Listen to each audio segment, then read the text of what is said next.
নমস্কার বন্ধুরা, শিবানী কিচেনে আপনাদেরকে স্বাগত। এগুলো হচ্ছে আতা ফল, আমরা যেটা বাংলা কথায় বলি আতা। এই আতাগুলোকে আমি আতা ফলের পায়েস। চলুন প্রথমে আতাগুলোকে আমি ভেঙে নিই। এই দেখুন বন্ধুরা, আতা ফলগুলোকে ভেঙে নিয়েছি। এবার এগুলোকে আমি চামচ দিয়ে, এই দেখুন চামচ দিয়ে এক একটা করে বের করে নেব। দেখুন বন্ধুরা, এইটা আতা ফলের শাঁসটা বের করে নিয়েছি, বীজটা বের করে দিয়েছি। এবার এটাকে আমি, এই দেখুন বন্ধুরা, আতা ফলের পায়েস করার জন্য অনেকে বলেন বাসুন্দি করার জন্য, এই দেখুন দুধটা গরম করতে বসিয়ে দিয়েছি এবং এটা 1 লিটার দুধ আছে, এটা ফুটিয়ে ফুটিয়ে হাফ লিটারে করে নিয়ে আসবো। এই দেখুন বন্ধুরা, সীতাফলের বাসন্তী করার জন্য এই মিক্সিতে এই সীতাফলের পাল্পটা একটু ঘুরিয়ে নেব, সাথে এই দেখুন একটুখানি দুধ দিয়ে দিচ্ছি। এবার এটাকে পুরো ঘুরিয়ে নেব, তাতে বেশ সুন্দর টেস্টটা হবে। এই দেখুন বন্ধুরা, কি সুন্দর পাল্পটা হয়েছে দেখেছেন।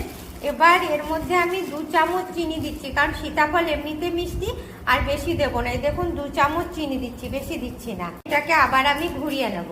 এর সাথে কাজু আর কিশমিশ ভিজিয়ে রেখেছিলাম, সেটাও ঘুরিয়ে নেব। এই দেখুন বন্ধুরা, কি দারুণ সীতাফলের পেস্টটা হয়েছে দেখেছেন। এবার এটা আমি একটা জায়গায় পাত্রে ঢেলে নিচ্ছি। বন্ধুরা, এইভাবে আস্তে আস্তে করে দুধটাকে প্রথমে অনেকটা ঘন করে নিতে হবে।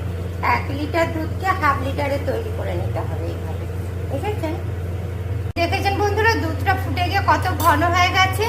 এবার আতা ফলের পেস্টটা করে রেখেছি, এর মধ্যে একটু একটু এই দেখুন দিয়ে দিচ্ছি।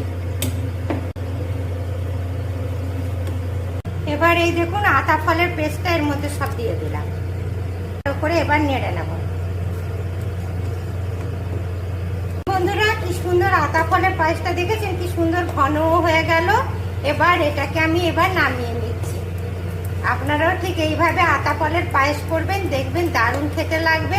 আর আমার রেসিপিটা যদি আপনাদের পছন্দ হয় তবে লাইক করবেন, কমেন্ট করবেন, শেয়ার করবেন। Thank you. দেখেছেন কি সুন্দর গাঢ় হয়েছে। এবার এটা আমি নামিয়ে নিচ্ছি। আপনারাও ঠিক এইভাবে আতা ফলের পায়েস করবেন।